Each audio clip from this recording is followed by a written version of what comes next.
G'day everyone. Proud to say Barkarati is brought to you by Radix Nutrition, makers of the most technically comprehensive nutrition products that have ever existed. Unlock your potential with Radix.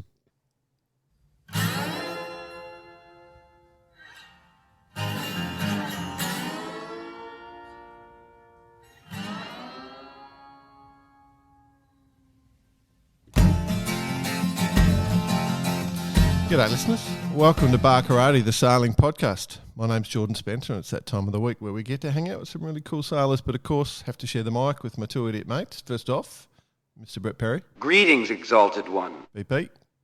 G'day all. Very nostalgic kind of week, I suppose, coming up for our listeners.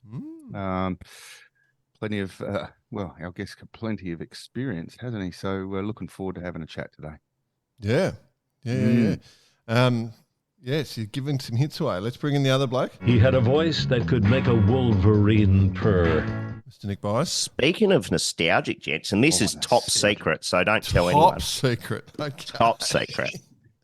We're in close. Tell us. On Friday at the Cruising Yacht Club of South Australia, we took part in. I won't. The secrecy is who was there, as in what group, but it's the new golf day, sailing in the Elliots. Mm-hmm. Bit of a corporate gig, 40, 50 people come down, have a bit of fun out on the water, and then we come back and, they do some sort of business stuff or a bit of a chat. Mm-hmm. The great John Bertram gave a talk. He just flew in, did he? Just rocked up, just happened to be in the area?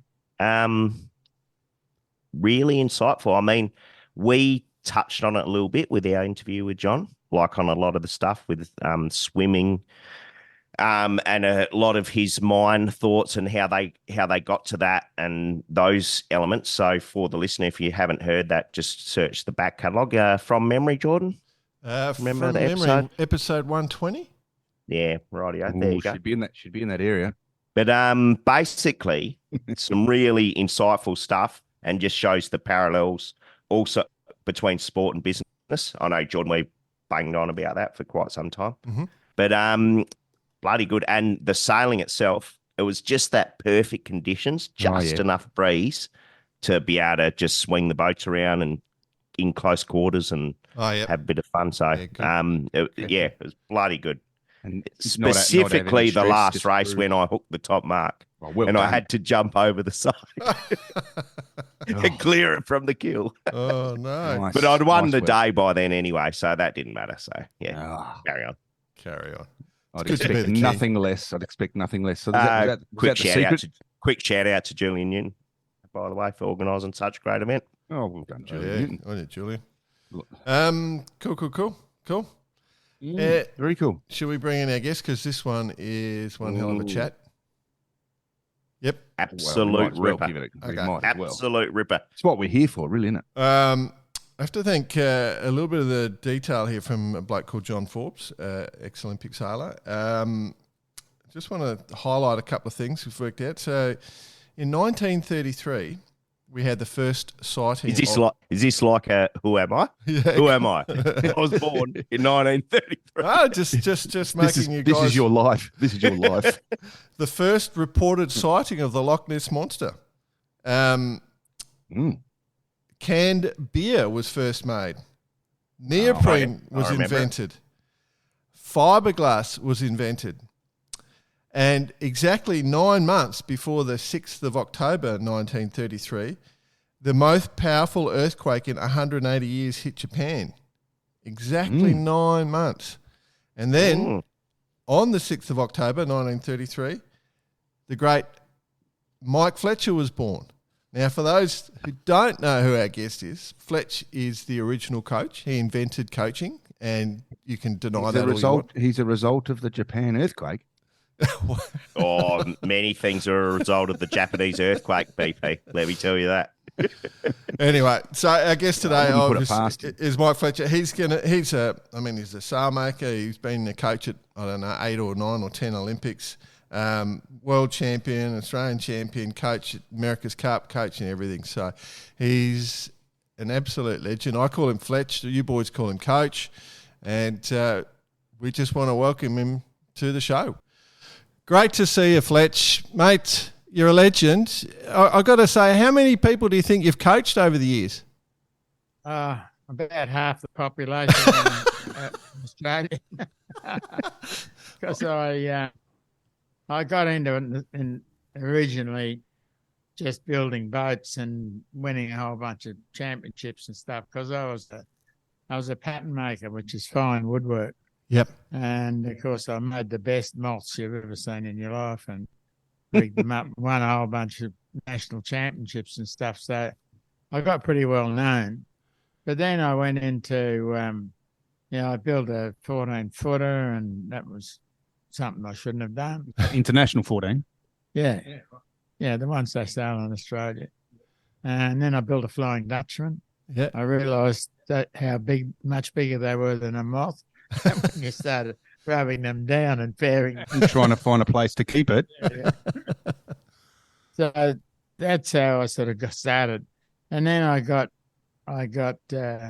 headhunted by a boat fitting guy who started FICO. And I was working for a big factory that made industrial laundry machinery.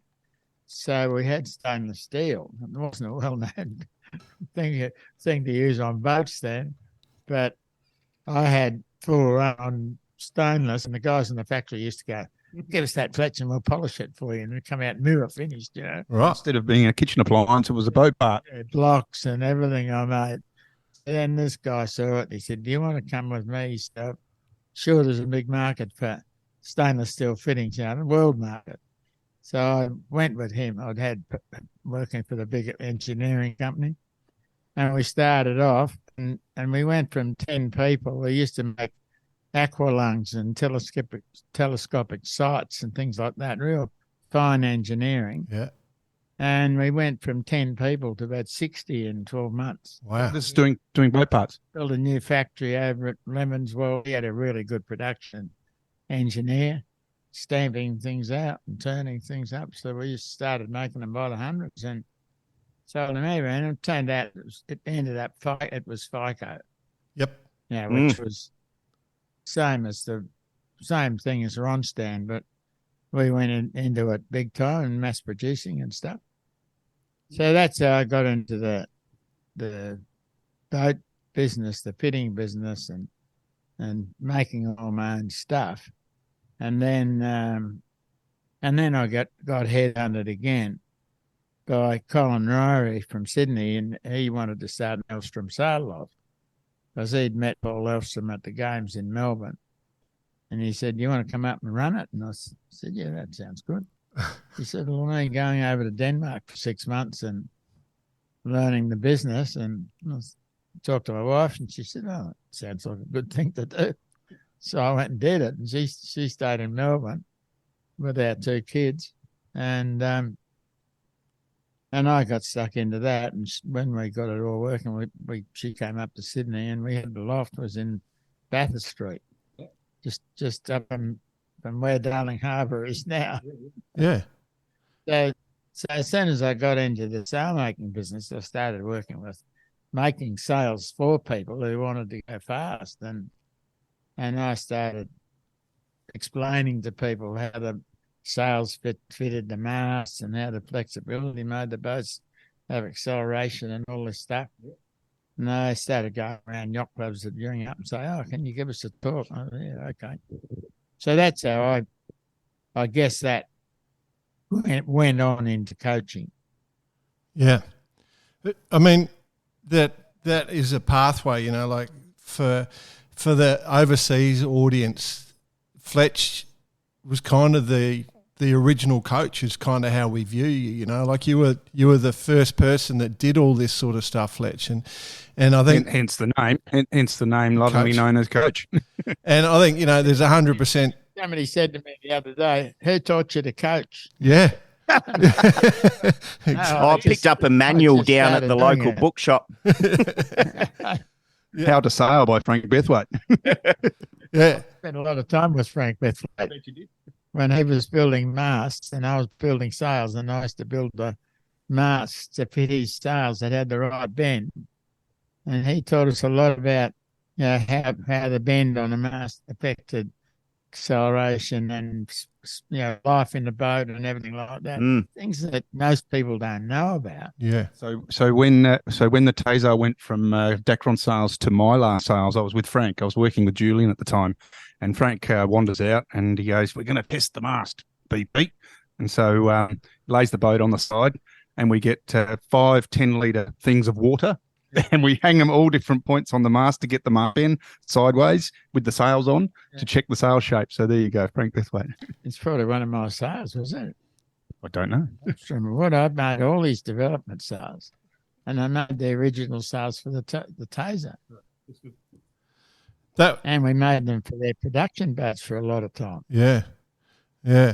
So, I mean, you had a lot of successful careers, Fletch, like this FICO. I remember having FICO fittings on my young early boats, and, then the sail making, Elstrom, there's still some of those Elstrom sails floating around on the harbour, I think. And then I see them going past on cruising boats and things like that, and go, oh, there's one there. And now this coach, where, you were the you've been coach of Olympic champions, like I don't even know, 8, 9, 10 Olympics you've been coaching at, and you've coached so many medals. You coached the America's Cup, like you were part of Australia too, when it won that. And, but not only that, you set up a lot of the training programs that we used, that people like us three went through, Fletch. Yeah. When I came back from the America's Cup, the Yachting Australia, I was doing coaching for them, and I'd done a couple of Olympics, but I was doing it like at no pay. They used to pay the expenses and stuff, but they never paid me anything. Wow. And I used to do it because it was good for my business and good to see what was happening in the world and stuff like that. So when I did Australia too,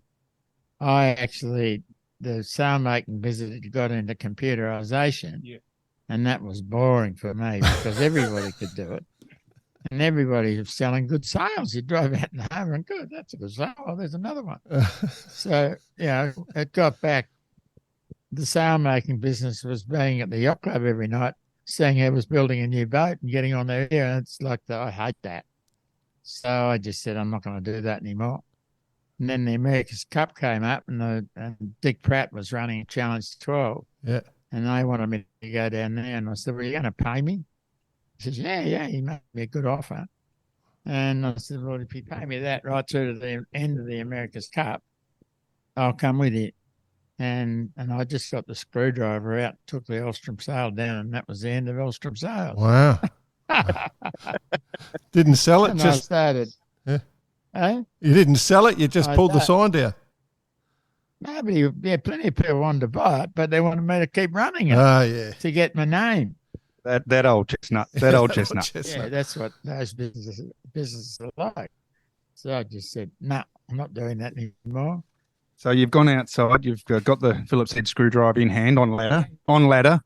You've climbed up there. You've taken the sign down, and off you go to the Australia 2. Do you want to tap into that, lads, and see where that story goes? Because I went to a Challenge 12 with them. Yep. But the Australia 2 thing, I was only with them at the end. Yep. But I'd worked with Bondi's boats and things in West Australia, because I used to go over there and steer their training boats against, Australia 2 and boats that were getting cranked up to do America's Cup trials and stuff like that. So I used to go over there and take a couple of my good crew with me, and we'd go out and set one up and go for them. So that's where I started doing it. In Australia too, I really didn't have anything to do with them then, but I had quite a lot to do with John Bertram because he was doing Olympics. Yep. And he did 2 Olympics with me as coach, and second one he won a bronze medal. And then shortly after that, he was doing the America's Cup. And when he got to the end of it, Dick Pratt said to Bondi, well, I'd like to stay in touch with this, and I've got the boat there and all the crew, and you can have the whole lot, whatever you want. So Bondi and what's his name, the skipper again? John John Bertram. Bertram said, we don't want anything except Fletch and the engineer from Savages that was working for us. Yeah. So I just moved over with them because I'd coached him through the 2 Olympic Games. Yeah. So I get him pretty well. And the first thing he said, well, I want you to go over and spy on the Yanks to see what they're doing. But Just imagine you running around with a little spy hat, bit of music on in the background. hanging around, Dennis Connor, who's this bloke? And he looked, if there was no wind, I'd chuck a line over the side and catch a few fish. And it's good in Perth. On the end of the jetty, just whistling away. And I thought I was doing pretty well. I bumped into one of the guys that was working for one of the Yank teams. And he had a blooming coach boat, half full of big fish. And I'm like, where did you get them? Just next to Australia too. Yeah, he said, well, I lay all the marks and I've got fixed hooks on all the mark lines. So he baits them up, lays the marks, comes back 4 hours later and pulls the lines up with big All the snap fish and- on board.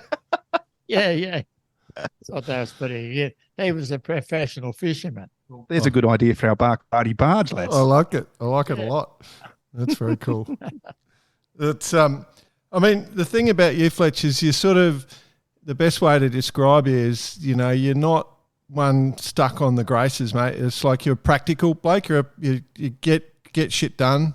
Like there's no excuses. Just do the work. But not here for show. Here to perform. That's basically how I look at you, mate. Yeah, I set up a lot of schemes for. We had one thing was in Perth. My mate over there set up East Sail, West Sail, and he got me to go over there and coach the kids, and I started doing that, and then I went back and did it the next year, and they had quite a few people that were coaching there. So why don't you get your coaches and I'll coach them, and you run the teams, and I'd go out and spend a day with all the coaches and stuff, and that worked really well. And then that went on for 10 years. I got hundreds of people through that in Perth. So we had one of those in each state eventually, because I went and talked to the Yachting Australian people, and I said, you guys are spending a lot of money sending people overseas. They go over there and they race, and they got no idea what's happening to them. No coach, nobody to watch them. And they come back, and I'd say, well, how are the 470 sales? Are they getting deep or flat? Or somebody'd say, well, they're really deep. And this year, and the other one would say, oh, they're really flat this year. And obviously none of them knew what they were talking about. So then I went to Yachting Australia and I said, we're spending a lot of money sending people away to get that result, which is nothing. Just they went over there and get their heads kicked in and come back suffering hugely from depression. Yeah. Instead of being on top of the world. So I suggested that I get the top 10 people in every state, and I'll start up a state squad, and I'll get somebody to run it. One of the fathers of the kid or something. I'll say, you're going to run. You've got time to run. Yeah, I'd love to do that. So he'd organise the coach boat and the fuel and all that stuff. So I used to visit them about, once every 2 months, and just go around the states, and I'd coach this team, this group, and we had notes on the weather from clouds, and we had, I used to take them to the sail loft and show them how the shapes put in the sails and how you could change the depths and stuff like this. It's pretty easy. And what the difference, depths, how it affected the twist and the stiffness of the mast and all that stuff. So we actually went through all that stuff with them, testing mast bends and all that stuff. So they learned all this, and then they went away and they came back with much better results. But not only that, they came back with a really good knowledge of what was going on over there. And I started going with them then as well. I was going to say, so you would have been starting to go there and be hands-on, which was another set of eyes. Yeah.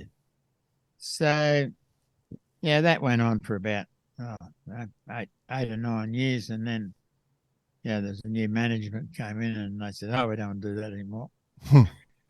Bang. Well, Fletch, I actually was part of that. And I remember doing that. What happened to it?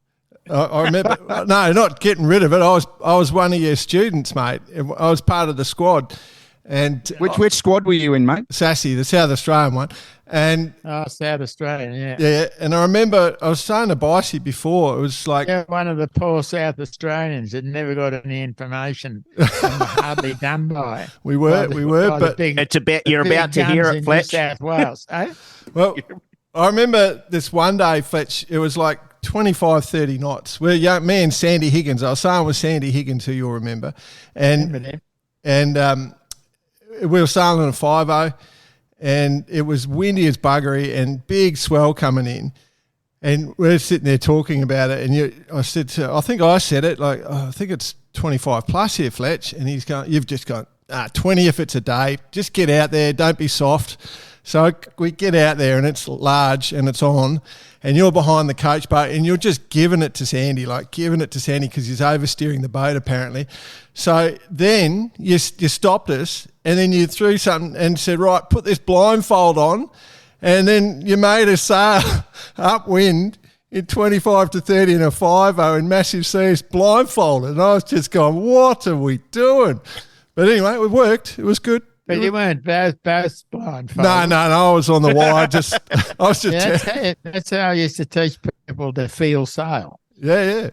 Absolutely. And later on, I used to make them tie a rope on the tiller about 3 foot long, so you couldn't push it. All you could do was pull it. Yeah. Okay. So you had to have the boat balanced. So you used to come up, and you wanted to go down, you had to do it very carefully. So instead of going, if it was the tiller, you got feel stuff. Yeah. Yeah, no, it worked. I remember it. Those things, and the lasers were some imbecile won a world championship or something, and he was one of these steerers. So everybody started steering like that, and I said, "You guys you're nuts." Oh, well, this guy won the world championship, and I said, "I bet he wouldn't win it if you guys knew how to steer properly." So I started getting tie the string on the tiller. I'd get a couple of them to do it. And they'd be ended up the fastest in the group straight away. Yeah. It'd take them 5 minutes to do it. And later on one day when I was coaching the 29ers, one kid came over in tears and he busted his tiller extension about 10 minutes before the start the second race. And I said, tie a string on it. Yeah, I got one here. Tied it on and steer with this. He said, I can't do that. I said, just sail up there and do it. I'll show you. And he went out. And in 10 minutes, he could do it. And he went in and raced, and he had the best race he's ever had. He finished second. He just held it in the helm position, used the sails to bear away. Yeah, well, you didn't do this all the time. Yeah. Well, that guy in the laser was just getting some weed off his rudder. Well, there was a trend. All those excuses before. Yeah, there was a trend of telling people to steer to all the flat spots in the water, and that's where I think a lot of people started steering like that. But yeah, I agree. I was brought up in Melbourne. Yeah, at the sail in Melbourne, Port Phillip Bay. So I was used to rough water. Yeah, and when I went over to Adelaide, it was just here we go, just like Melbourne. Just like exactly. Melbourne. Yeah. Yeah. Yeah, no, it's cool. I wonder, Fletch, as a question, was there ever anyone that you coached that we sort of lost to sailing that could have been something special? Was there ever someone that they just fell out of the sport even though they had all this talent? No, I don't think so. Okay. I used to grab them, and like a lot of guys I saw, like the guy that just won the world championship in the laser, Matty, yeah. He was in Perth, and I was there when he came into the state squad. And I said to the guys after a couple of days, I said, this guy here is going to be great. What do you see? You just see somebody who field sails the boat. The boat's going straight like this. It's not getting hacked around. It doesn't change angle of heel at all. and they're just sitting there holding the tiller and feeling it through the water. You can teach it, but it takes a long time. And there was a guy that Chris Hampton from Melbourne with his Etchel. He said, "Can you come give us some coaching?" And I was somewhere where there was a lot of Etchels, and I went down and I said, "What are you doing here, Fletch?" And I said, "I'm going out in the Etchel." "Who with?" "It's Chris Hampton." They said, "Jesus, be careful, he'll kill you." He runs into everybody and said this. So and so, and he had two guys who I know who he is. well known, Yep, I know who he is. and they were just making asses of themselves Oh, really? and just crucifying him about everything. So I said to him, "Get rid of those two and just get a couple of ordinary guys." And I taught him, I said, "You've got to learn how to feel sail this boat, and you've got to learn about the rigs." So I set up a photography program to photograph the sails and work the depths out and everything. And he got that running. And he had more information on Etchel sails than I'd just have a look at the, a North Sail or something. That's too flat in the head. And I was into a loft somewhere and I'd change it. Yeah. And all of a sudden they'd get a sail that's a rocket. It's got North sails in it, but it wasn't. It was Secretly Elstrom. Yeah. And there's most of the sails in that Ian Murray and all those guys used, they've all been recut and hacked around by experts. And they take the seam up like 3 millimeters in the top 3 panels, and it just makes the whole difference to the top of the sail when you sheet it on. Yep. And if it's flat, you pull it on to get the leach up, second point, and then the boat gets all tippy and you can't steer it. Yep. And they say, "Oh, something wrong with the boat," but it's not that. It's the shape of the sails wrong. Hey, Fletch, just quick one. Back to the individuals. You've seen the whole spectrum, but obviously there's some people who are so naturally talented, and then the other end of the scale are very technically talented. Where's the balance, do you think? There isn't any. You either know how to sail or you don't. The technical side of it, anybody can do that. Yep. And just setting a boat up and everything, doesn't matter how well you do it. If you can't steer it, you're gone. Yep. And the guys who can steer and just know how they've got great feel, they also know how to set the rigs up and things because they have got good feel. But like Tom Slingsby was one of those, where he's been. He was kind of an advanced laser thing I was running in Middle Harbour. Somebody said, "Oh, this guy's coming down from Gosford and he's supposed to be all right." So I said, "I'll have a look at him." And we were out training. We had Michael Blackburn and a whole bunch of guys like that out there, all the guns. And we started. I said, "We're going to run a few short races to start with, and I'll just have a look at you." And I just went, "Whoa, where did this guy come from?" Yeah, right. Perfect. And they slop out in middle head there with with 15 knots of bloody nor'east blowing in the heads and stuff. Just like through it like this. No telemover, no wobbling around, nothing. And I said to somebody, I don't know where we learnt that from, but he's one of the naturals. Yep. And Michael Blackburn was there, and he was completely unnatural. Yep. He became one of the top in the world, but sheer determination. Yeah. When I first got him, he was in that state squad in Queensland, and he was like he couldn't steer well. He was all over the place like this, and they get choppy water there. And I said, "You got to do this." And they got the string on the tiller, and he started steering with that, and that sort of got him halfway there. The next time I came back about a month later, I went, "Jesus, you're perfect. What have you been doing?" Been out there every night after work training with the string, not just hacking it around by hand. And he was a guy that went out there and did what you told him, and he became a world champion. Yeah, sure. Amazing he was. And it was slow downwind. And he was steering downwind the same way, hack, like all over like this. And I said, "Tie your tiller off in the middle of the boat and just steer it down with your weight. If you want to go that way, lean it to windward. And I came back about 6 or 8 weeks later, and here he's going downwind. It's 20 knots with the tiller tied off. Wow. Perfect. Perfect. But he was one of the quickest boats in the fleet. Mm. One of the quickest boats in Australia. So he just did it with sheer determination. When I said to him, "You got to get fitter so you can hike," he went and did a physical fitness thing at the university. He came back with the whole, master's degree in how to hike harder. Yeah. And he could too. His thesis on hiking. Yeah, and He wrote the book. Nobody could look at him. But Slingsby was a different kettle of fish. He was just, and the other one was Chris Nicholson. You heard of him?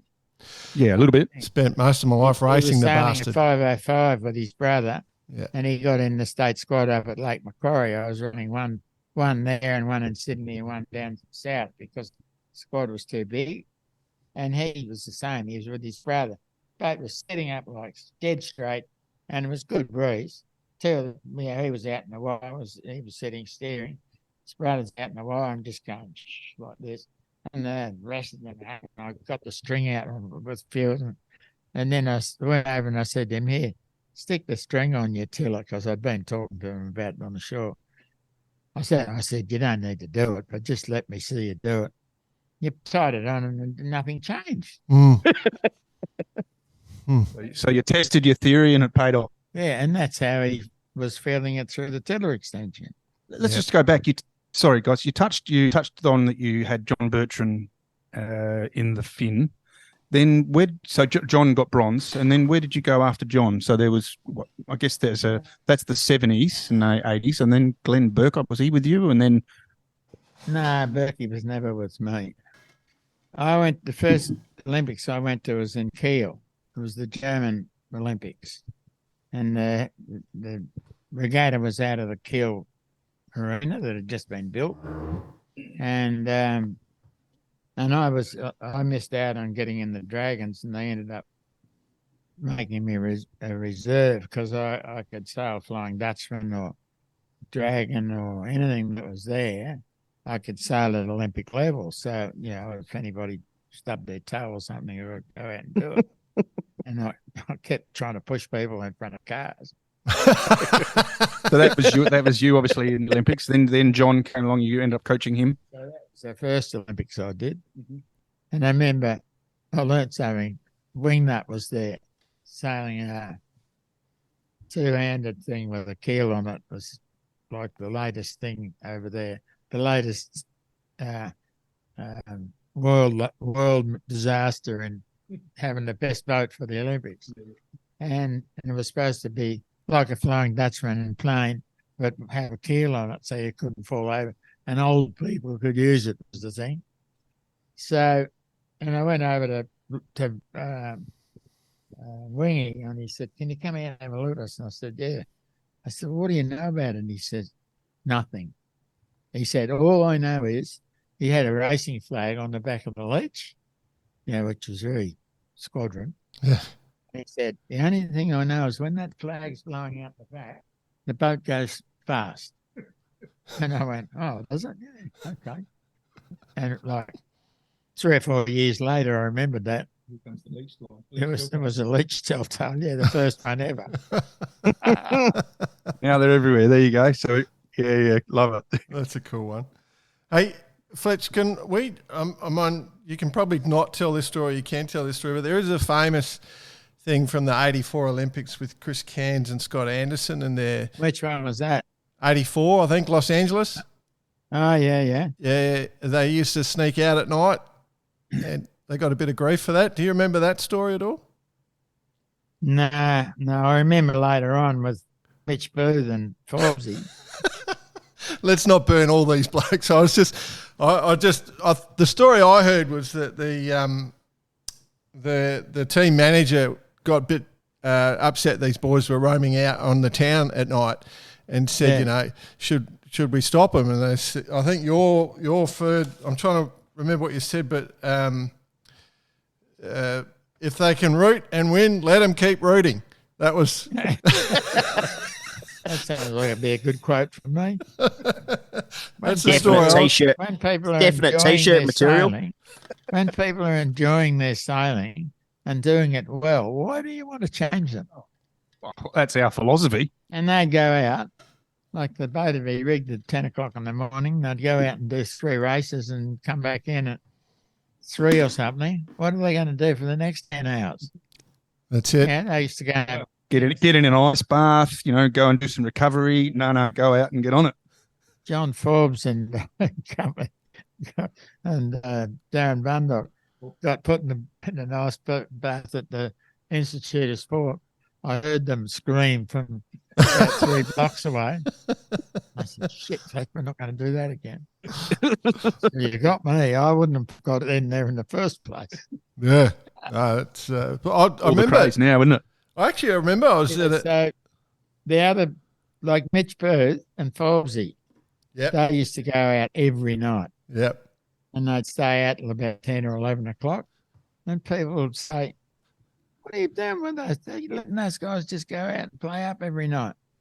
I said, they're winning all the races and they're as fit as trouts. And they got bloody 6 or 7 hours with nothing to do. The boat's immaculate.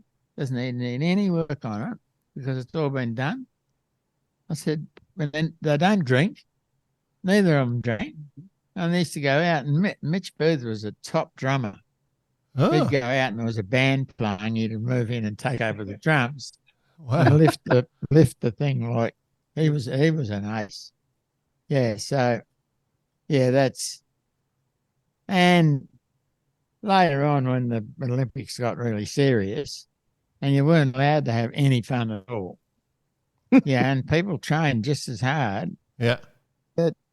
They all sat around looking at the wall and I reckon the culture's gone a bit. It just wasn't a good scene. No, I hear you. And I think now it's bloody awful. Yeah, they go over there now and they race, and as soon as they finish, they send you home. Yep. Yep. Yep. They got a room full of condoms, but nothing to do. Yeah. Yeah. Bit of an oxymoron, really, isn't It's it? a bit weird. Tell us, Fletch, what was the best Olympics you attended as far as culture, people, friendships, all those sorts of things? It wasn't Sydney. People always think, was it Sydney? And I say, no. No. I reckon the funnest one we did was Greece, Oh, yeah. strangely enough. 2004. I don't know when it was. I don't know when any of them were.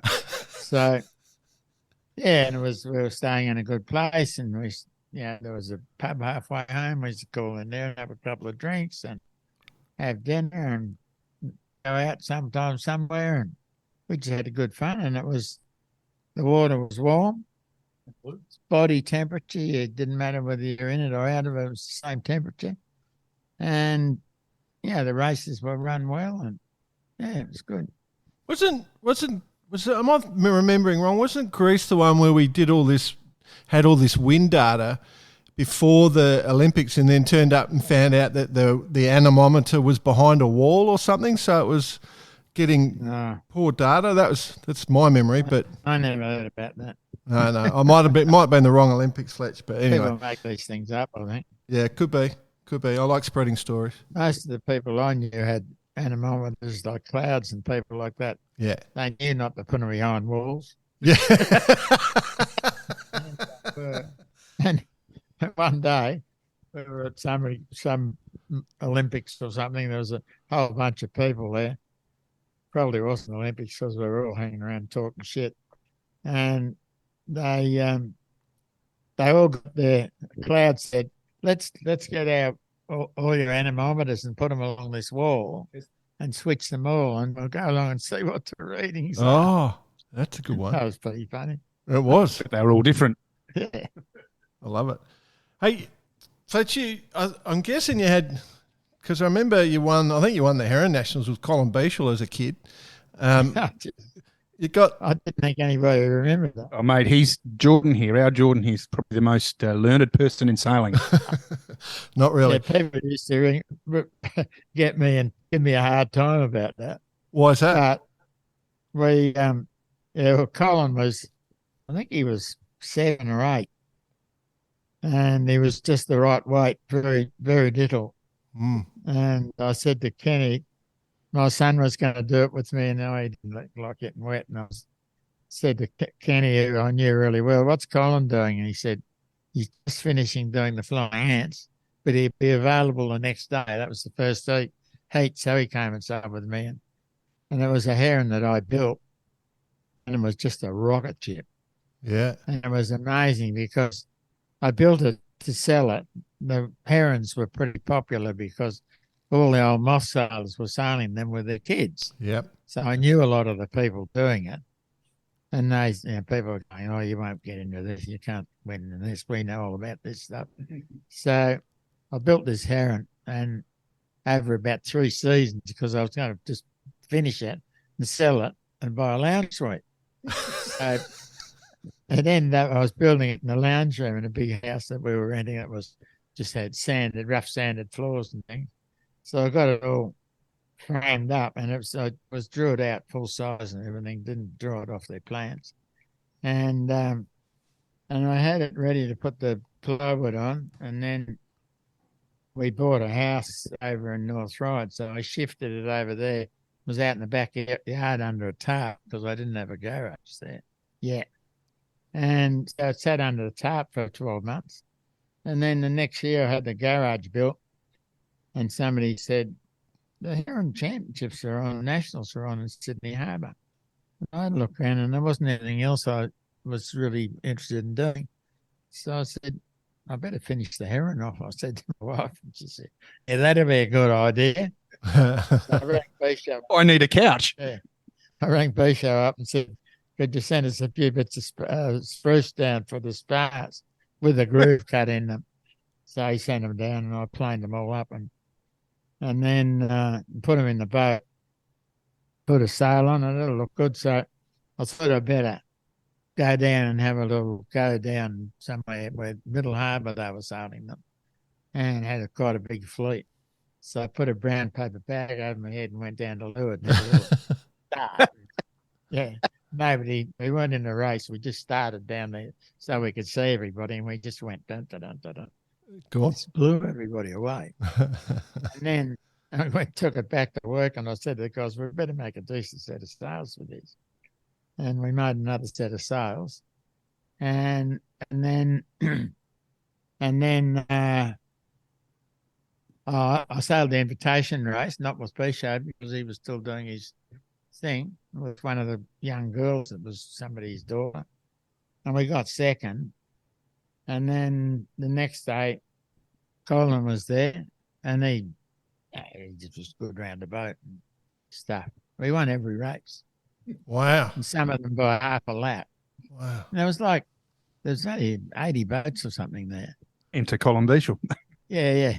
Into Colin And it was Beashel. funny. It was a bit of a record, the thing. And when we were over in Perth during the America's Cup with the Kookaburras, getting ready to do the thing, we used to go up the pub every Friday night, and everybody would have a yarn. And Bisho came up with a cutting out of a magazine and said here, he says, Colin Beashel and Mike Fletcher's record, it's been broken. Somebody won the invitation race as well. Oh, There you go.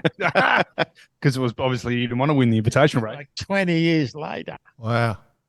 Paddy Colin had seen the bit in the magazine. Is that relationship with that family a strong one for you? Because obviously you've known Colin since that age, and that pretty amazing family with Adam and Colin and Ken, and now the youngsters coming through. Yeah, I met him when I first went to Sydney because he was a gun skiff sailor, and he knew Elstrom. Ken. He loved the Crown and the Elstrom story and all that stuff. So I got to know him really quickly, and started making sails for his 16s, and he started winning things. So I started selling. Jump on that train. So that's when I first knew him, and his kids were the same age as mine. Right. So Colin and my son were exactly the same age. So we used to go up and stay at their loft. They lived at the loft, We used to stay up there and the kids used to play together, and I used to look after the yard sometimes when he was away sailing and do that sort of shit. So we just got to know each other really well, and the kids all grew up together. So it was a really nice thing. So when I needed to do anything, needed some timber to make something like the mast for the heron, I used to get it. And I was sailing one of the kids that worked in the loft. He had a chair, and he said, "No, I got the state championships on. I'm trying to find a crew." And I said, "What about being my crew and I'll come and steer it?" He said, "Oh, can you do that?" And I said, "Oh, yeah, I can. I can sail dinghies pretty well." So I went out and did a couple of runs, and then we started straight lining a bit with some of the good boats, and we just lacked height all the time.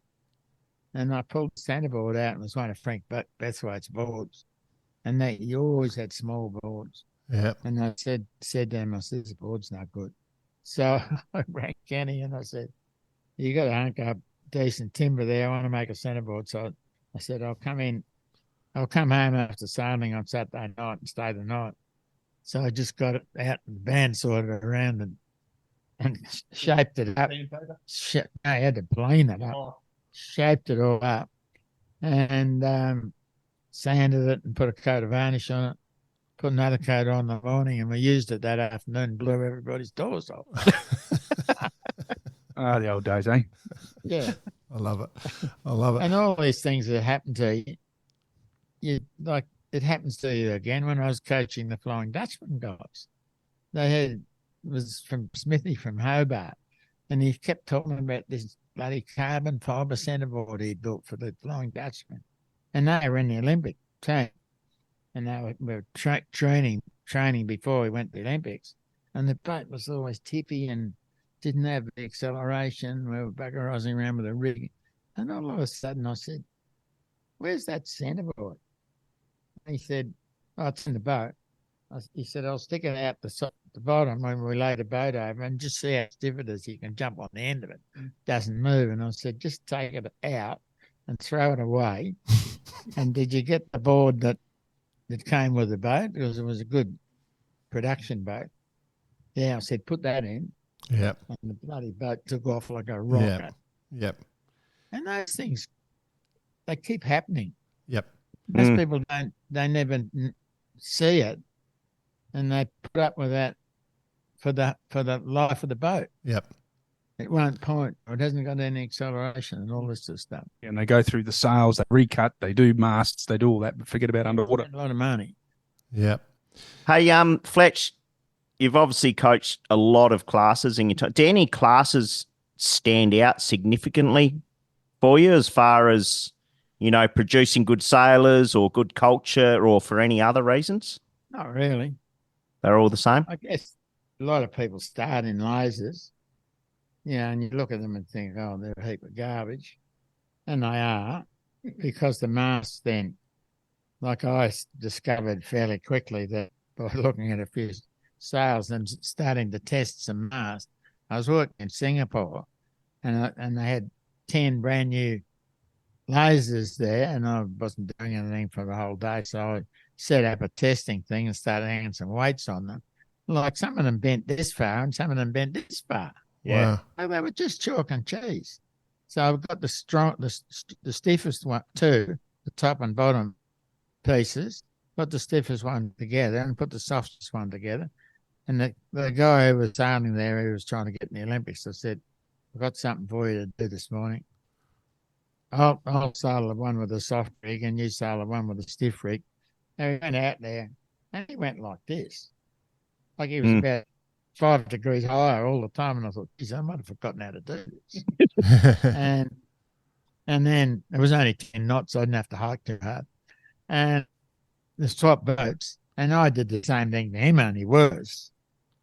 And So you remembered how to sail? yeah. And then you think, these guys are going to world championships and they all get given a new boat and a new rig. And they could get, and that happened to Slingsby.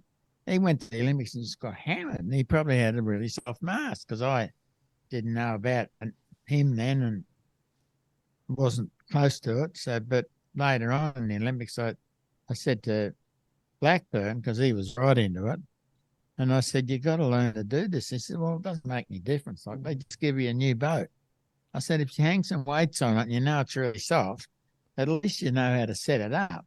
You can sail with it a lot deeper. And if you've got a stiff one, you probably got to sail one with it a bit flatter and just trim it differently. Or run over it with get some stick with it. Make it an aerofoil. Yeah.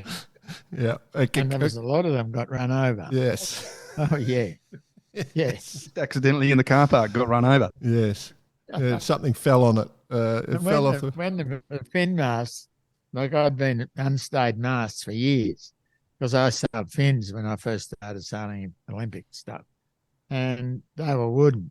So you just overnight you get a plane out and plane a hunk off it and be softer, and go out and test it. And might have a bit of overbend somewhere, and that night you'd glue a bit on it and refair it again.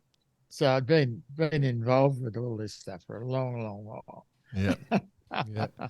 Love it. Yeah, I remember. Absolutely. Absolutely. We sorry, go, Jay. No, go.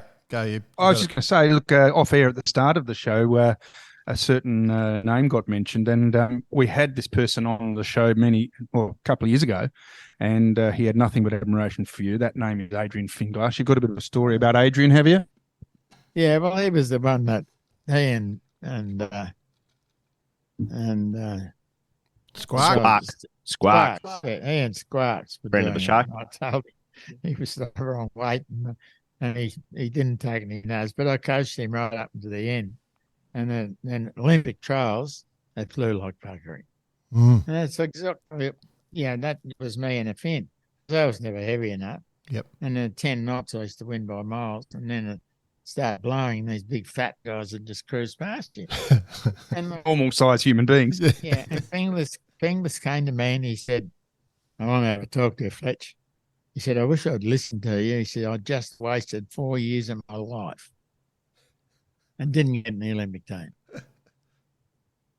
Yeah, and I always remember that when I was looking at people's goals and what they were going to do. Like, sometimes if you're the wrong size, you just can't do it. Yep. Well, it's a very big thing, isn't it? Like, especially over the last 10 or 15 years of 470s and those types of boats. They worked it out. They worked out exactly what was required. Oh, they all did. Every Olympic class, you had to be within 2 kilos of the right weight. Yeah, and if it was a fin, 2 kilos was okay. If it was a laser, it was 2 kilos was too much. 1 kilo, because you'd go upwind all right, you'd get the top mark when it was blowing 25 knots, and then you'd come off the wind, and all the light guys would just they'd plane down to the bottom, and you're gone. Yep. And that's and like all those boats, when they get sailed at that intense level, everybody knows exactly what you've got to do and what size you've got to be. Also, what I love about this conversation is, and Fletch, this is a bit of bar karate going on there for the listeners. So that was cool. Yeah, it was. Bar karate. So, Jay, do you want to explain bar karate? Oh, Fletch, at the end of the day, when people finish their sailing and they're standing in the bar and they they describe I was here and you were here, and that's what bar karate means. It's a natural thing for sailors to do, and you were doing it. So it was for the listeners out there who won't see the video, in full flight. That's where bar karate comes from. I discovered it after about, I don't know, probably earlier than I realised, but talking to people about sailing is a complete waste of breath. Because they don't know how to sail properly, and they don't even understand what you're talking about. And there was one really thing we did, Gary Geets and I, because I did a thing where I did big boats, and Bob Fraser helped me do it. He and I were doing high level coaching, and we'd get a couple of good ocean races and go out there and put crews in them, and we'd go out and teach them how to trim them and all that stuff, and how to sail the targets. And so So I'd given a lecture on, I used to go to a state and do it 3-4 days, there after I'd flown in. And I'd said, we used to have a talk the first night so they'd know what we were going to do. And I gave them a talk on how to set the boat up, and they never pull a traveller the end of your boom above centreline. And don't think where the traveller is. It's got nothing to do with anything. Look where the end of the boom is. And if it's on centreline, don't pull it up any further than that. And the traveller could be up here somewhere because there's not much wind. And when it's blowing, it could be down here. But the boom's still in the right place. Yeah. So when it gets windy, you can let some down, but you can't go very far. The boom can only go about maximum off centreline here, not down here. Yep. And so the next day we go out, and there's this guy in about a 36-footer, was always on board, and he's got the boom. He's hooked up about this far to windward of the centre line and really twisted, so the top's hardly working, and the jib's round in the foot like this. And I went up and had a look at him for a while, and I said, "Did you go to the lecture last night?" He said, "Oh, yeah." Did you listen? Didn't you listen? Oh, yes, we did. I said, "Well, how come you got your boom like this far to windward of the centre line?" You remember I said never have it further up than the centre line? Oh, yeah. Oh, yeah, we thought that was really good. But this is how we do it. How many times? That's how. Yeah, it's how we always do it. Yeah, you're sailing as slow as anything. And I said, now put it back on the centre line and trim it up so it's not over trimmed, and get get your jib set up properly. The next thing, the boat took off, and I said, "Oh, geez, we've never seen it go that fast before." Never seen like this before. I got to wonder, Fletch, with that's that. why I ended up with the loud hailer. Yeah. So, and I discovered that if you want to coach somebody, you go out on the water and you talk to them while they're doing it. Yeah. And they say, have a look at the top of your sail. Now, ease the sheet a tiny bit. Oh, not that much, just a little bit. You see the difference? Oh, yeah, I can see that now. Yeah. And did you feel how the difference feel in the boat? All of a sudden, the boat started to accelerate nicely. Yeah, I did. So then, well, remember that. And it's going to be, the feel's going to be come right through the range. And you've just got to learn how to do it. And people can learn. There you go. People can learn. Well, otherwise, what do you want to coach for if they can't learn? So that's right. They can learn. There's not many people do that. They still go out there and take videos and talk to the people about it when you get ashore. Remember when you were just off Steel Point 2 hours ago and the boat was a bit tippy, and like you see the blank look on the person's face and they don't have a clue. And these are things I invented. And at one stage they said, would you come in and coach the whole fleet at the squadron? Because we want to lift the standard of the fleet because we've got some big races coming up in Sydney. I said, I can do that. But you're going to have to get on to every skipper and get them to agree, sign, that I can talk to them while they're racing. And everybody but one said, yeah, that's good. And it was one of them. No comment. Yeah. Well, we all know well. And then when I was out there, I just completely watched him until I saw him with a girl sailing an Etchell underneath him, and they were a bit over trimmed. And she started to climb on them like this. And then they went trimmed on harder. Oh. And they went out the back door like this. So like later on, I said, remember when you were sailing with that girl underneath? Because they always remember that. And they agreed. Oh, here we go. God. Well, I'm sure there's some huge stories about some big sailors in general, but it's a classic. But what happened was the whole level of the fleet came up, and the guys that were winning a lot of the races, they started saying, hey, Fletch, you better stop this, like it's getting hard to win. And it was because they all started to trim. And next thing, all of a sudden, more boats started arriving. Next thing you know, you got more boats sailing. Yeah, so Yeah, that's something. No, still nobody does it. The AYF, coaching things now has got headsets that are waterproof and everything. But when I suggested they get them like 15 years before, oh Jesus, we can get that. It's not a problem. But then you say waterproof, and they go, well, hang on a minute, they're going to cost like $25,000 each because we're going to have to develop them so they're waterproof and all this stuff. And I just get the loud hailer and just yell at them, and Well, it worked. Good. It worked. That's it, mate. You want your throttle control on your left hand and your right hand for your loud hailer. That's my theory on the coach boat. Well, I had a good boat. There was the center console. Everything was just there. Yeah. I'm going to say it's parked out the front. So I might get some photos on the way through. That could be our little photo little teaser. For the little teaser, yeah. Bill. Fletch, we're sort of out of time, bud, but I do want to ask one thing before we go. What do you enjoy more, like coaching the kids or the coaching the very top sailors? Which is there something you enjoy more? I guess later in when I stopped doing Olympic stuff, and I was just sticking around and coaching some of my mates and things like that, and somebody came to me, and it was when New South Wales had a squad, and Yachting Australia was different. And I said, somebody said, we need a coach. I said, what for? And he said, we've got this fleet of 420, not 420s. 29ers?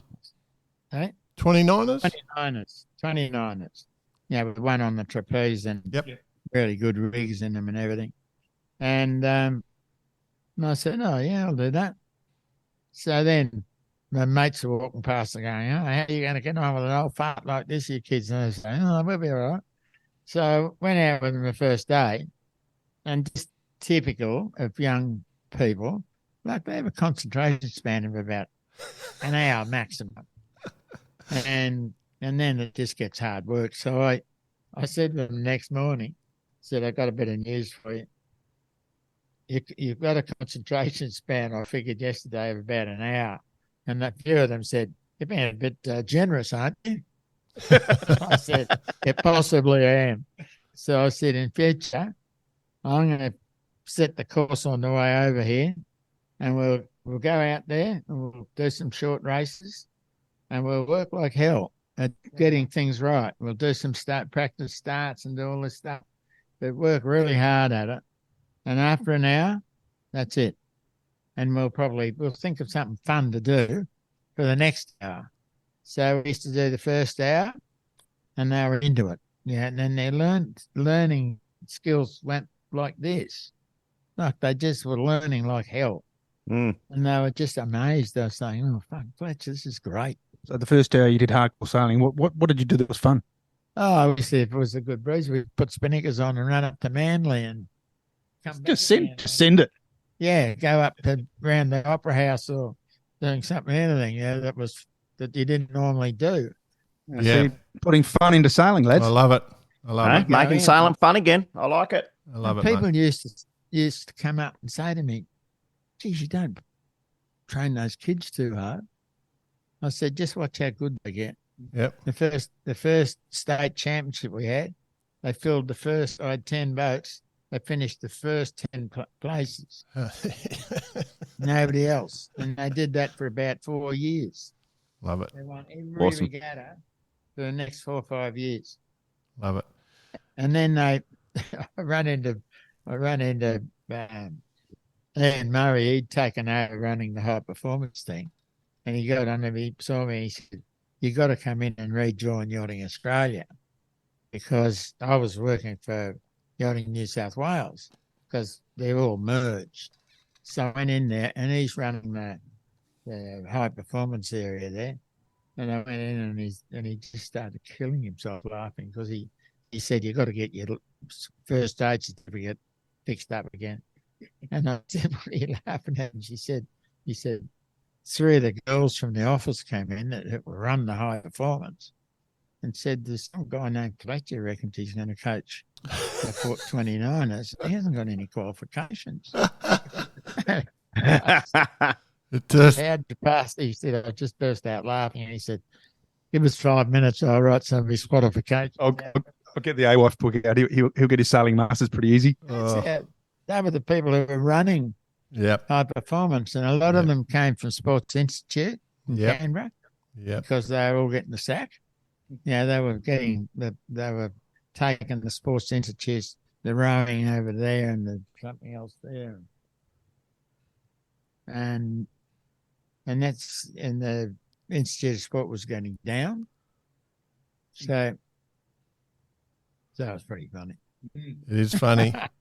It is funny, Fletch. I hear you talking there, my friend. I absolutely hear that one. And I thought it was the funniest thing he'd ever heard of when they did. And he said some of them came in and said to him, "Do you sail?" Yeah, he just won the world championship in the Etchells or something. Oh dear. You know, one of the What we got to do. your young protege Adrian Finglas gets on that. We have some great conversations over a beer about that sort of stuff, mate. So Yeah. I worked with him. I ruined a lot of people's careers. He ended up a sailing coach, and Squats ended up running North Stars. Yeah, You done okay. They speak Taught 'em very well. highly of you. And we used to, I taught them how to photograph the sails and how to work out the depths and all this stuff. Yeah. And they got right into it, and they just kept going when they stopped, when they realised they couldn't sail together. Yeah, they kept going. That's true. Hey, mate, we're going to have to call it because we've got a full lot. But if BP, if he keeps chatting, you just keep recording, bud, and we can use excerpts because there's some good stories coming out there. Mate, as I said to you, I think this could be a triple or a quadruple episode. There's no question. Yeah. Well, We'll see how it goes. There's a lot of good stories I've got. But Oh, mate, keep the stories going. I do have to bail out, but keep the stories going. I think what we'll do is we'll get this one, and then Get this one in the bag. Yeah, This is it. This is a good one. Yeah, just keep recording if you want, BP. Yeah. But Fletch, we'll drop off, mate. It's been good to chat again. It's been a ton of fun, Awesome, Fletch. and we'll look forward to seeing you soon, bud.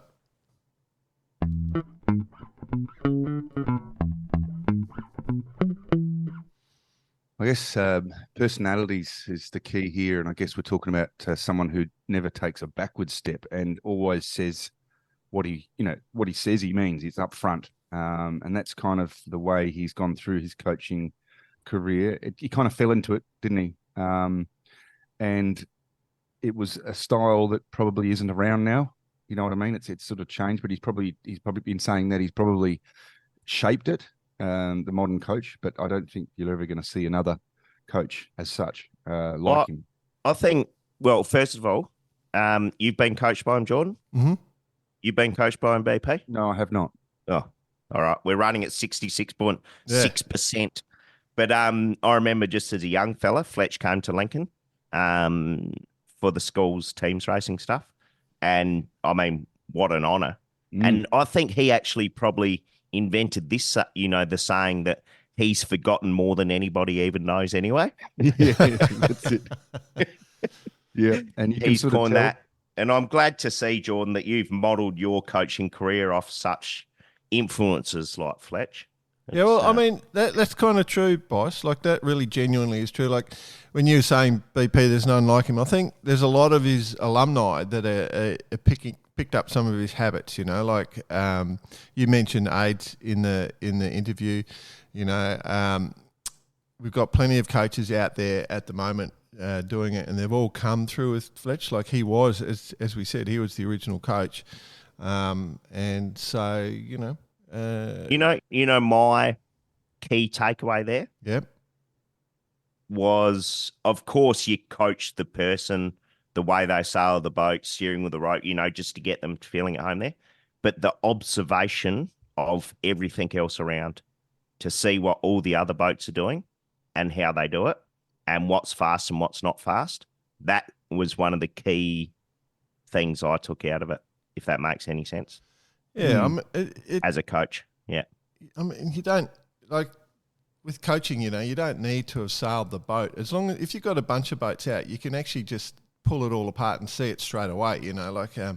So that observational element you're talking about, Boss, is right there. So Well, one of the other key points as well.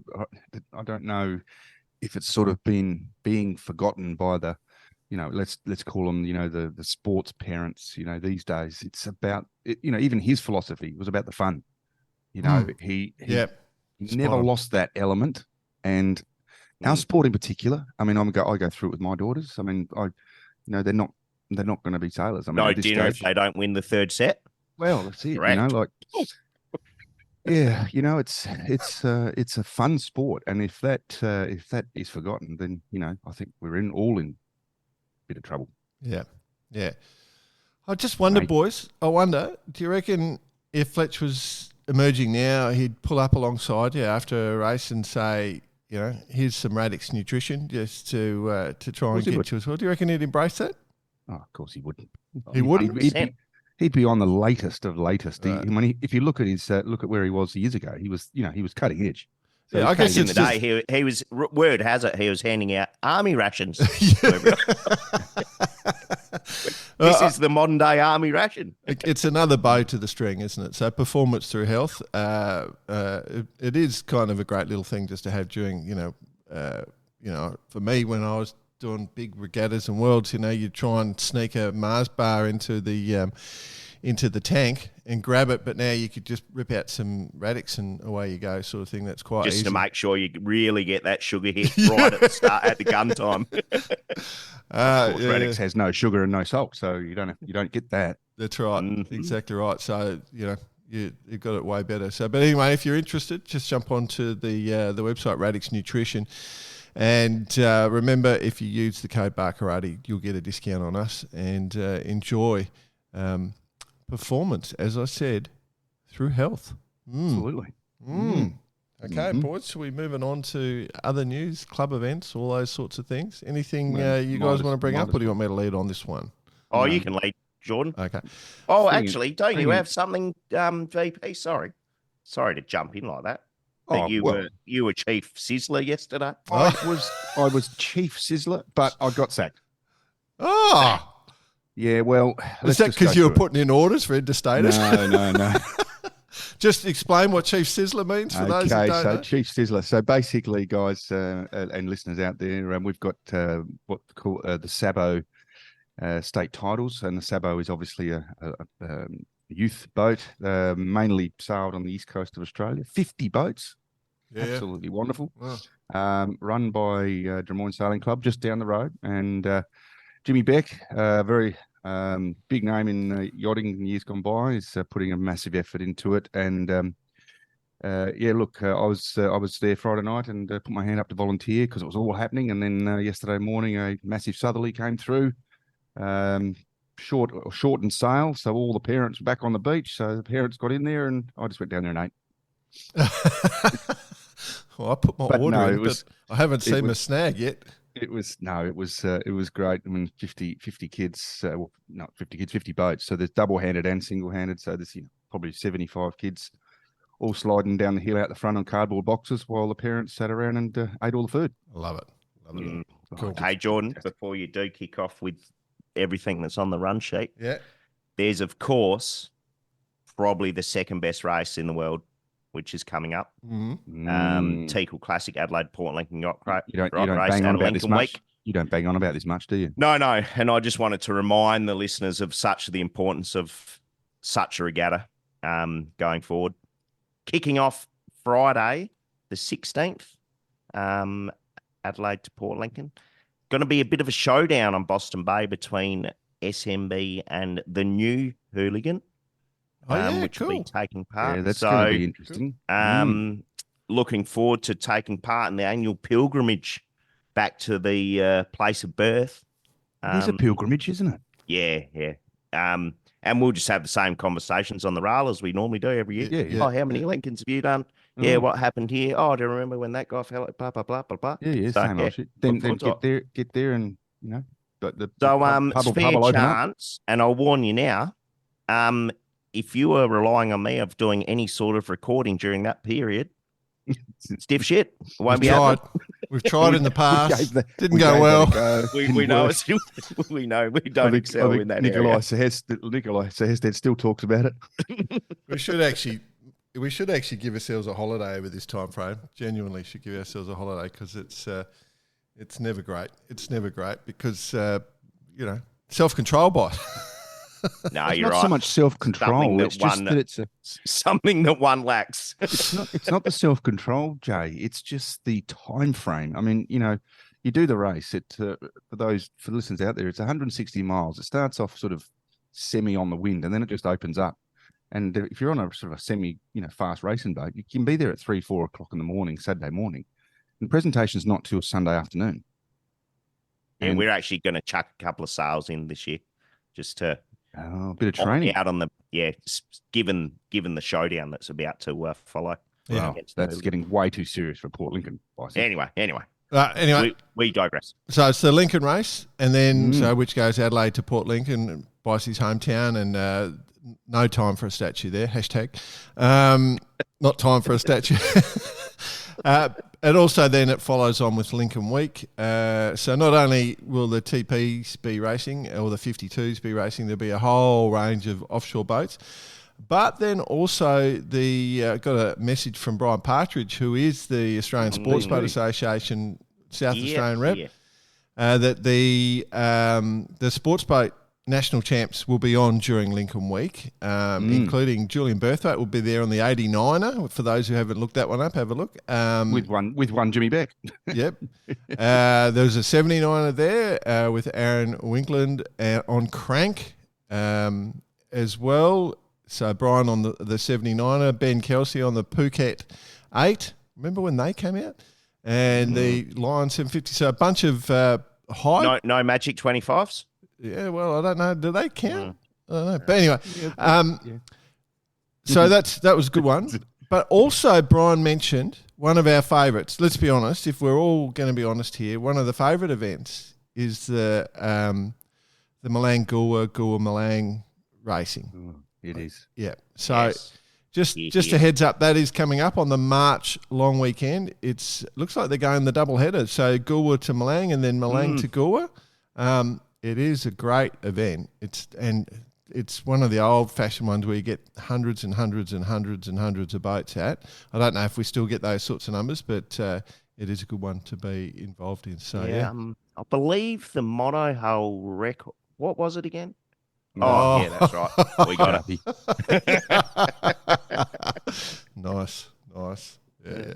Every trailer sailor in that region has got a little Malang Goa plaque. I assume everyone's had to go at wind. Thousands of those old FAR 6000s and love it. Anyway, good fun. The other thing is we're a couple of weeks out from, just a couple of weeks out from the Banjo Shoreline Crown Series in Belle Reeve Regatta. Time to get your entries in. Plenty of fun on the water for that one. So that's a big one for those down in Tasmania, in southern Australia, across the international sea there to go to Tassie. So the Belle Reeve Regatta. So chase that one down. All sorts of things involved in that. SB20 Worlds starting. They've just held. Do you remember the old SB20s? They're in Dubai. Yeah. Yeah. Yep. And I remember they had them all in Portugal, boss. You'll remember that down at bloody... Yeah, there was a whole millions of them down sitting in Portugal. Anyway, the Worlds are on February this week. They've just held their Asia Pacific Champs, which happened there. And I'm just trying to find, I think, let's see. Former Barcaradian Pippa Kenton Page on the podium there with the boat Kids Nink. But the interesting thing is the number of different nations that are competing. So obviously the UAE's got quite a bunch, GBR, the Singaporeans. There's a lot of mixed nations going on there, but the world's kicking off on that one. One Mr. Glenn Burke used to dominate in that class. So, yeah, just thought I'd bring that one to the fore. And then one that you probably want to talk about, Mr. Bice. We're about to kick off in the Caribbean. We've got the Caribbean 600 and the Cup Series. Yep. Caribbean season is upon us. Not only from obviously from a racing point of view, but for racing yachts, everyone getting ready for the 600, Antigua, St. Martin, St. Bart's Bucket, Antigua, all those sorts of things. So we'll be keeping a close eye on those as we progress. Now, question for you blokes, though. Has the 600, Caribbean 600, it's been around for a few years now, but is it becoming one of the more iconic races around the world today? I think it is. Absolutely. I think so. Absolutely. Warm water, lots of changes of direction, a whole bunch of different things, fast sailing. Yeah, definitely a bucket list one. Absolutely. You know what? We honestly, genuinely, no banter on this one. We need to do Barcarati Live over there. We need to. I think that we have to head over for that.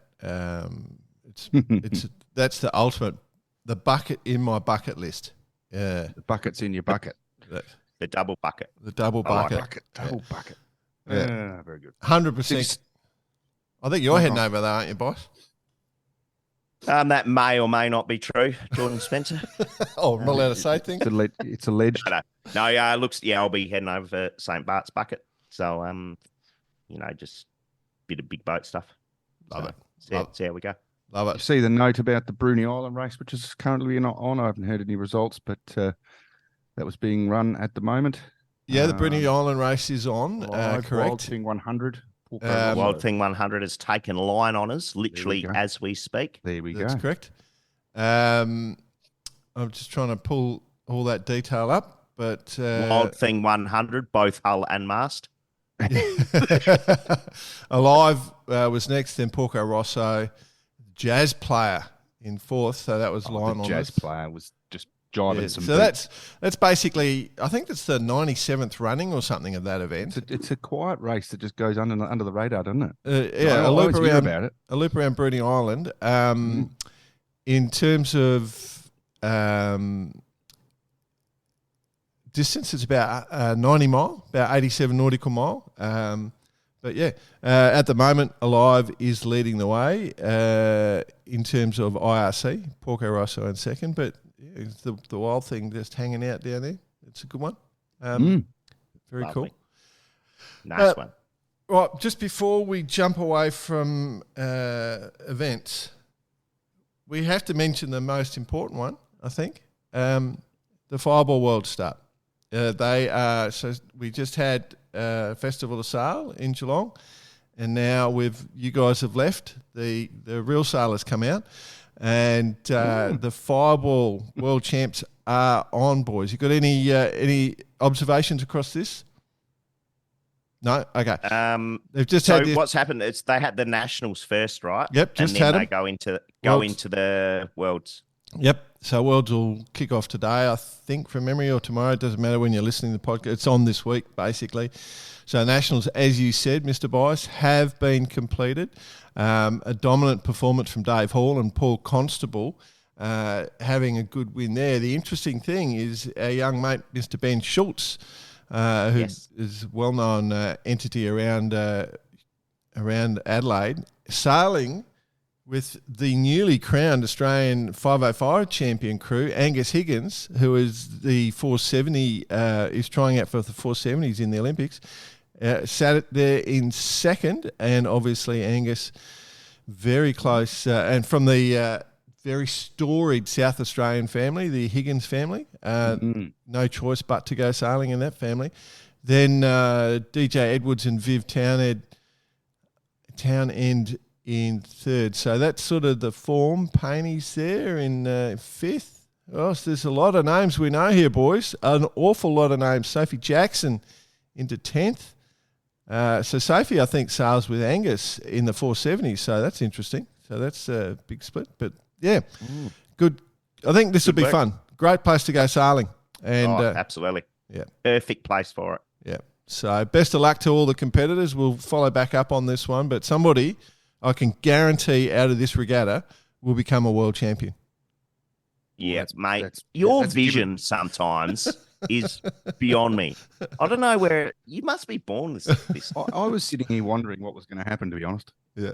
No, you know, you got to, once you sort of, it's from all that coaching with Fletch, brings it right through. Is that sort of is that your pep talk that you get there with your team? You sort of get there and go, okay, guys, this week someone is going to be a world champion. Yeah. Why can't it be you? That's not far off. He used to come and do that at the Holdfast Trainer State titles. And you know what? God damn it, he was right. Yep. Someone was. Well, you The could do Rainbow same. Nationals. You could do the same at the Sabbos this week. We'll fly you down today for the last day, and one of you guys are going to be a world champion. I was brought in. I was brought in to do a talk for just before for the South Australian basketball team or something for ahead of the national, the under 18s or the under 17s, and they brought me in to do a motivational talk. The first thing I had to address was, why is there a sailor talking to you about a basketball tournament? But it went well. The good news was you were sitting down, but it looked like you were 7 foot tall just because they just saw your head. Oh dear. All right. Vycobi, or the Jack Lloyd Listener of the Week, our friends at Vycobi provide a monthly award, $200 voucher for the Listener of the Month. So make an effort to get that in. The important thing, just while we're talking Vycobi, they've got a massive wetsuit sale going on at the moment. So if you are needing a bit of neoprene, invented in 1933, then What, Vycobi wetsuits? Yeah, no, just going back to our intro, BP. They're having a big sale, so go online to the Vycobi website and Vaikobi. Fantastic guys, fantastic family behind that company, and jump on board for that one. Got a little bit of feedback from the Vycobi 18 down at the Palace the other day. Yeah. So that was good to see them down there. They're doing well, aren't they? They're going quite well. They're doing a lot well. As long as they're getting the sponsor doesn't affect them, because they've dropped out of the top 3 to 4th now. They don't have to go so. They do take a couple of wild. They do take a couple of sort of extreme moves at times, so they just got to work that out of there. No, they're good young kids, and they're pretty excited. They get the boat down there and they're giving it the tweak, so it's all good. Yep, no worries. Right, so for our first listener, bit of a sad one. Yeah, we got a sad one. So Mike Forbes has sent in a note and said, "Look, guys, it's a while since I've pestered you, but I know you like to keep the show upbeat and funny, but a serious topic, and listeners might relate, casting back to episode 223 from memory with Al-Kahaka and skin cancers and related topic." So this is important. This is clearly the email that we wanted to get out this week because of that whole discussion around skin cancer. But unfortunately, in regard to the recent passing of Sydney sailor and good friend to a large group of sailors and listeners of the show, BP knows her and her partner Jeremy, Jezza Rolls. She and her actually sailed with me on the K8 up in the Sports Boat Nationals. So, yeah, it was a bit close to heart for sure. Yeah. Yeah, so, okay. Well, so do you want to read this, BP, or are you happy for me to go, mate? No, you go for it. It's all good. Yeah, so her name is Liz Borberg, and she succumbed to a melanoma on the 8th of January at 43 years of age. So far too young to leave us all. Her birthday is in just 2 weeks on the 23rd of February. Even though she didn't make 44, she was fighting it all the way. An avid big boat sailor, a windsurfer, more recently a wing dinger. A large wake was held at RANSA in Rushcutters Bay on Friday, 19th Jan, and the seeds were sown to enter into the Lake Macquarie Heaven Can Wait Cancer Charity. We haven't really plugged that one. They need to reach out to us. But that is a great event that they race around on Lake Macquarie. It's held out at Toronto Royal Motor Yacht Club, which is a great part of Lake Macquarie. 3 levels of racing around the lake, 1 dash, 12 hours and 24-hour race. Maybe we should get a boat, boys. He's getting to this. The Commodore of the Lake Macquarie Yacht Club, Steve Ford, generously lent his Sydney 39, called Fathom, to 10 ladies from Sydney Lake and the Pit, and they entered in the 1-lap dash and finished a respectable 18th out of 61 boats. More importantly, they raised $7,500. bolstering the overall amount of the weekend for 85,000 between 61 boats, the most that's ever been raised in the 16 years of the regatta. Doing it for Liz was their tagline. Thought It was worth a mention of how sailing community, especially Aussie sailors, chip in when asked. Well done. All I can say is just have one for Liz on the 23rd. Mick also forwarded some photos and has sent a link. We might publish this, boys. The Do It for Cancer fundraiser. Doing it for Liz. Borberg is going to go up. So I think that's a pretty important email. Not our normal sort of email, but the whole cancer thing, sun damage, what you have to do. We were pretty serious when we got Elkie on the show. That was one I've always wanted to go on there. I was literally just peeling bits of skin cancer off me just before. Be careful out there, kids. Cover up. Yep. Thanks for Forbesy for bringing that to our attention and to the listeners' attention too. So, as you say, Jordan, can't ever be too careful. Yeah, and we might lead into this next letter. I might just... Can I throw it in for... I might do it, Bicey, and then it leads into you, buddy. So Denise Del Mundo sent us a little note, which was pretty cool. There's a couple about the Ocean Globe race, which I think will lead into you, but the important thing is about Translated 9 and a few things going on, but I'll let you do that, Bice. But she did mention...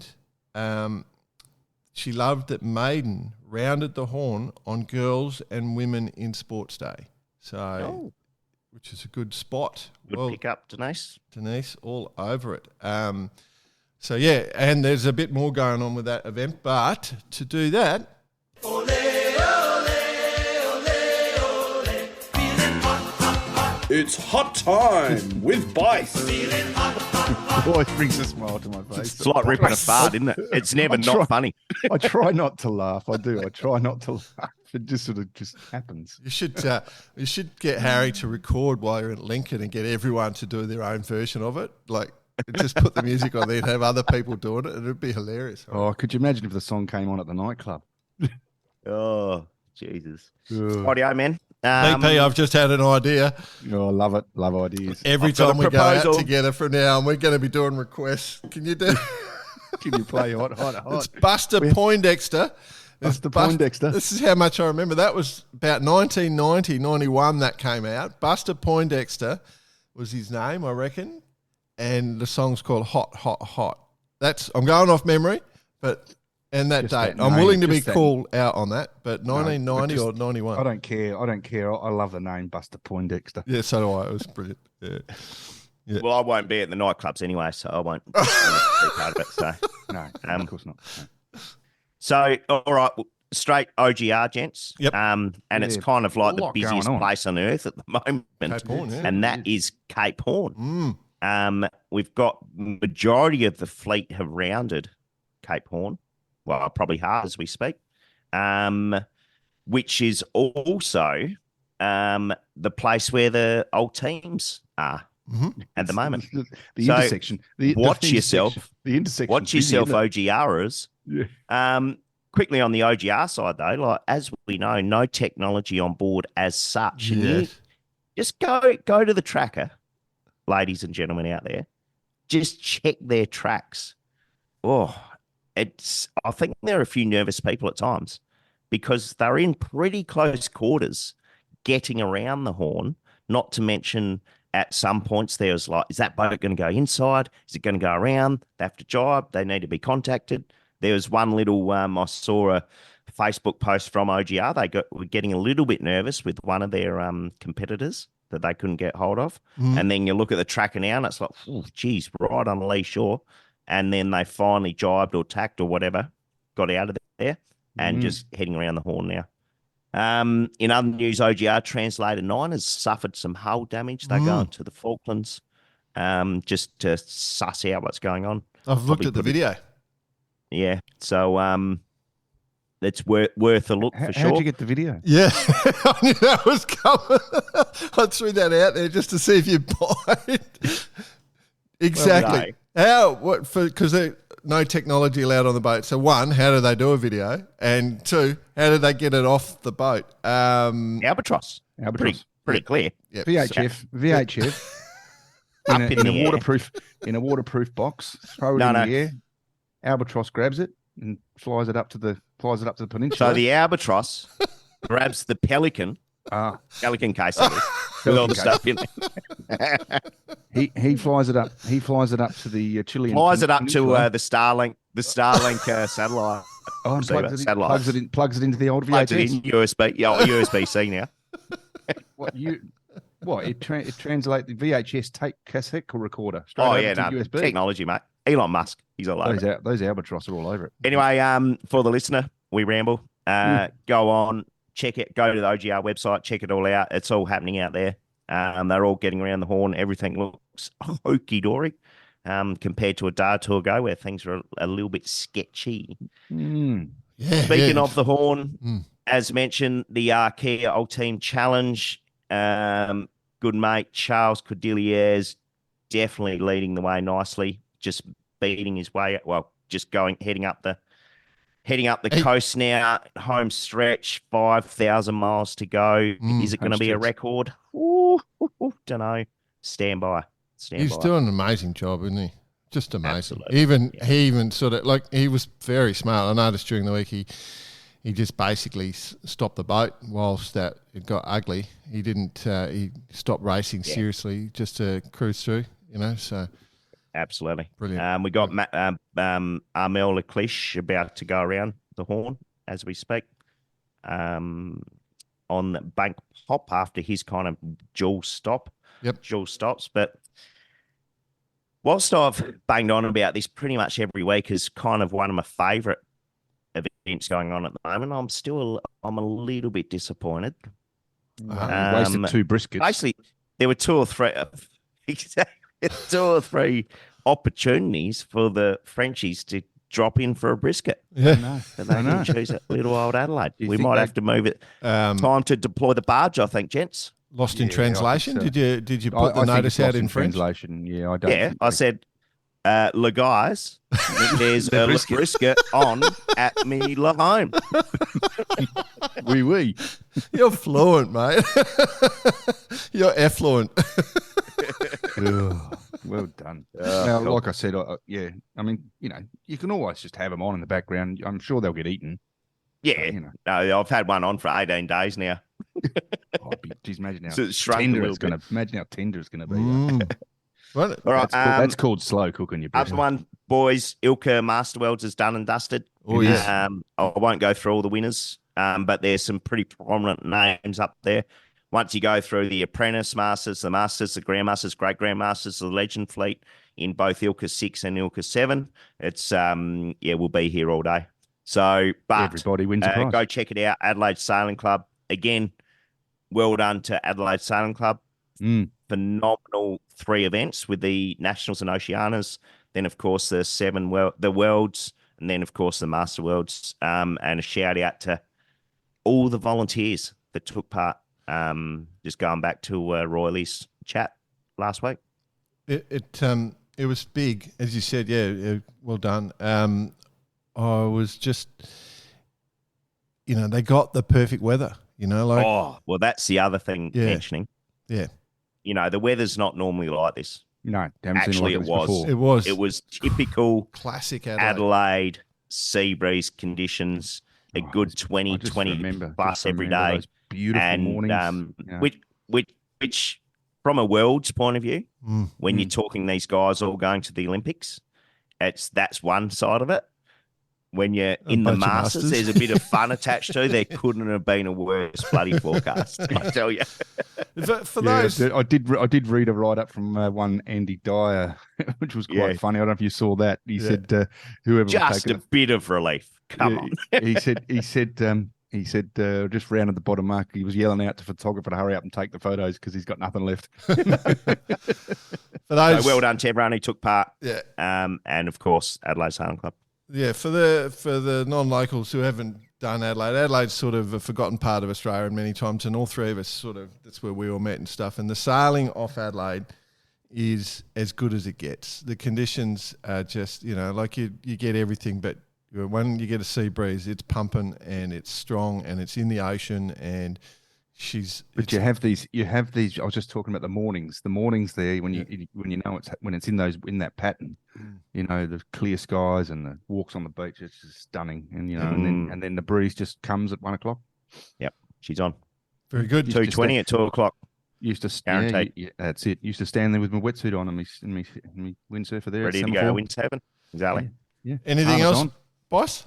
No, I want to throw to you on this one, Jordan, in your backyard, so to speak, surf to city. Oh, yeah.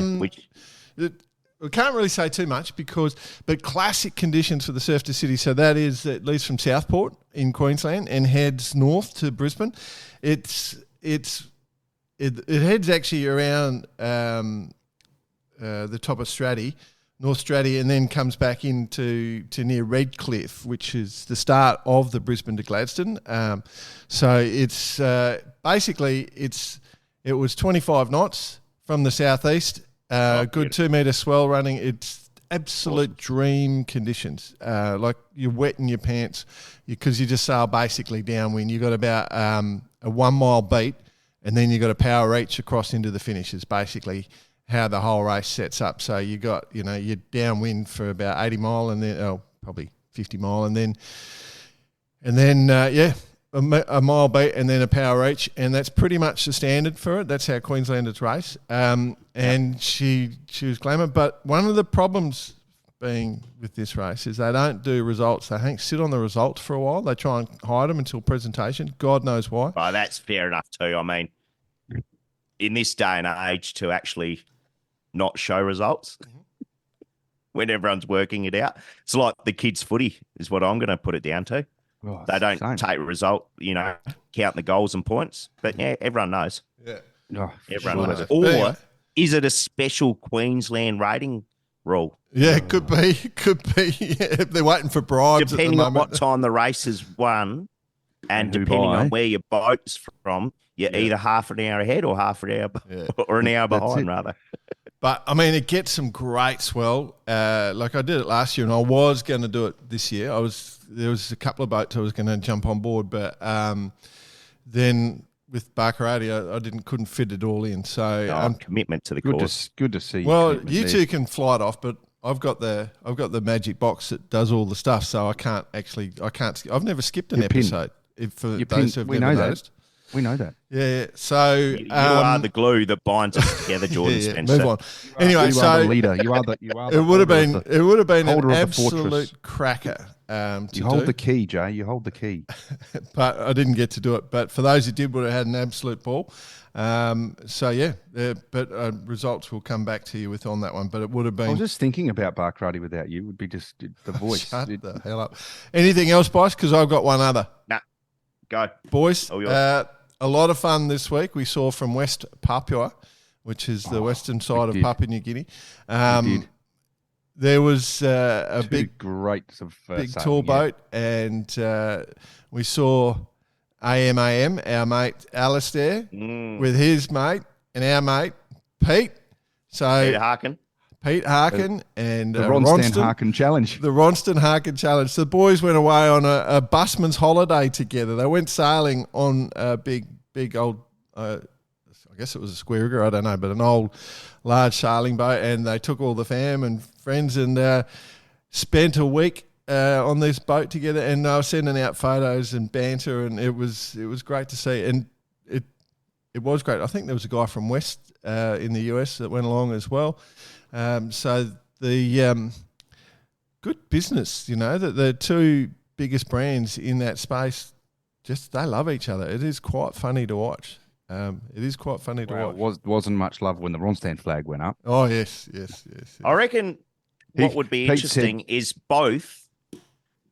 I think their banter game would be at different times of the day. Yeah. If that makes sense. Like, for example, when we do Barkarati in the AM in the morning times, I love my morning banter. By the end of the day, I'm kind of almost bantered it out. All right. I kind of run, I start high and then I just slowly tick away. Whereas other people, they need to warm up to the banter. So there, at some point in time, there would have been a natural crossover. And then that's when stuff would have come alive. I suspect that's when all the photos were taken. Yeah. And then someone was on fire. Climax. You're saying there's a someone banter was climax. shutting it down. You're saying there's a banter climax. Oh yeah, there's a limit. There's a limit. Generally on the golf course, that's my best banter. Or actually in the Elliots on Friday, had a bit for those young little smart ass fuckaroonies. Smart ass buckaroonies. Yeah. I love it. All right, boys. I think that's us then. Another great week. Cool. Yeah. Nice work, boys. Shout out to any of my Kiwi mates. See you in the land of the long white cloud. Yeah. The next couple of days. Yeah. It's going to be a difficult one to get us together the next few weeks, but anyway, we'll give it a go. Anyway, just dipshit. Boys, On just the pray show. that Japan's got internet. What? Oh yeah, you're on the road, aren't you? Yeah, next weekend. I'm Got your away. board. Oh, Yeah. is that Did the you get a new helmet? Get a new helmet? Yeah, I've got a special one custom made. Is that the trip that you're going twice to? Yeah, that's it. Yeah. So what are you going to do? You're going to fly there, fly back, then fly there, and then fly back? Just leave that alone, shall we, BP? My No, wife's I'm embarrassed enough. All right. Anyway, I guess listeners, you have to stay thanks in for a slum now. You haven't got the money to spend on it, have you? Nice, boys. thanks for listening. Love your work. Yeah, and remember, jump on to Radix Nutrition if you are chasing some food for all your adventures. Like I will be taking to Japan. Oh, you'll have some up in the Alps. Yep. Is that I what they will call it in actually Japan? genuinely be taking some with me just to make sure. And I'm all go over the to apple cinnamon. Apple cinnamon for me. Radix Nutrition and you'll get a discount when you use the code BARKARATE on us. Have a great week, everyone. Thank you very much for listening. And I hope you enjoyed this one. Cheers.